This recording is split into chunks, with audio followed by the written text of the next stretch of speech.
Today's topic is class 10th Hindi part 6 Nagarjun. बच्चों आज इसके हम प्रश्न उत्तर करने जा रहे हैं। अब देखते हैं हमारा पहला प्रश्न नंबर पहला, बच्चे की धतूरित मुस्कान का कवि के मन पर क्या प्रभाव पड़ता है। उत्तर, धतूरित का अर्थ है बच्चे के पहली बार दांत निकलना। बच्चे की धतूरित मुस्कान बड़ी मोहक होती है।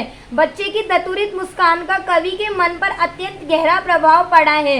इस मुस्कान के प्रभाव से बांस और बबूल जैसे कठोर प्रकृति वाले कवि को लगा कि उसके आसपास शेफालिका के फूल झड़ने लगे हो।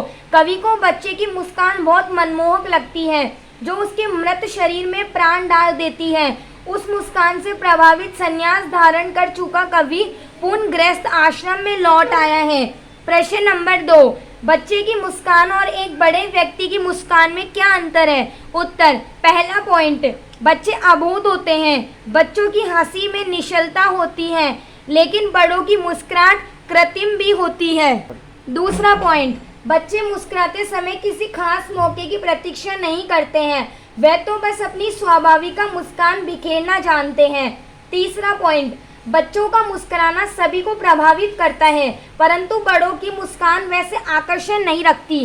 प्रश्न नंबर तीसरा, कवि ने बच्चे की मुस्कान के सौंदर्य को किन किन विभों के माध्यम से व्यक्त किया है।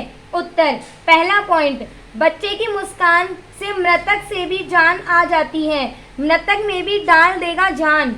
दूसरा पॉइंट, कवि ने बालक की मुस्कान की तुलना कमल के पुष्पों से की है जो तालाब में न खिलकर कवि की झोपड़ी में खिल रहे हैं। छोड़कर तालाब मेरी झोपड़ी में खिल रहे जलजात। तीसरा पॉइंट, बच्चे की मुस्कान से प्रभावित होकर पाषाण पत्थर भी पिघलकर जल बन जाएगा, पिघलकर जल बन गया होगा कठिन पाषाण। चौथा पॉइंट, कवि बच्चे की मुस्कान की तुलना शेफालिका के फूल से करता है, झरने लग पड़े शेफालिका के फूल। पांचवा पॉइंट, बच्चा जब तिरछी नजरों से देखकर मुस्कुराता है कवि को लगता है कि वह उनके प्रति स्नेह प्रकट कर रहा है। देखते तुम इधर कनकी मार और होती जबकि आंखें चार, तब तुम्हारी धतूरित मुस्कान। चौथा क्वेश्चन, भाव स्पष्ट कीजिए। छोड़कर तालाब मेरी झोपड़ी में खिल रहे रलदात। उत्तर, प्रस्तुत काव्यांश का भाव है कि कोमल शरीर वाले बच्चे खेलते हुए बहुत आकर्षक लगते हैं। कवि ने यहाँ बच्चे की सुंदर मुस्कान की तुलना कमल के फूलों से की है। बच्चे की हंसी को देखकर ऐसा लगता है मानो कमल के फूल अपना स्थान परिवर्तित कर तालाब के स्थान पर उसकी झोपड़ी में खिलने लगे हैं। आशय ये है कि बच्चे की हंसी को देखकर मन में ममता और उल्लास उत्पन्न होता है।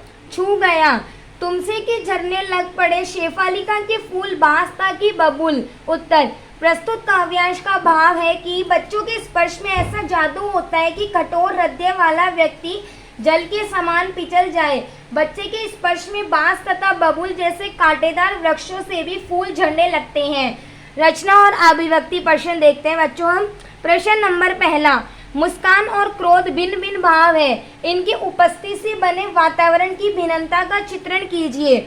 उत्तर, पहला, मुस्कान निश्चल तथा प्रेमपूर्ण मुस्कान किसी के भी हृदय को मुग्ध कर सकती है।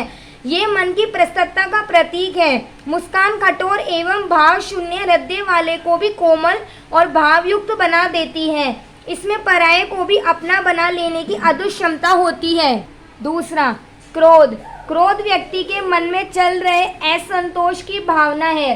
क्रोध से चेहरा भयानक, मन अशांत और वातावरण तनावयुक्त बन जाता है। क्रोध से हृदय कठोर और संवेदनहीन हो जाता है। प्रश्न नंबर दूसरा, धतूरित मुस्कान से बच्चे की उम्र का अनुमान लगाइए और तर्क सहित उत्तर दीजिए। उत्तर, बच्चों के दांत मुख्यतः 9 महीनों से लेकर 1 साल में आने लगते हैं।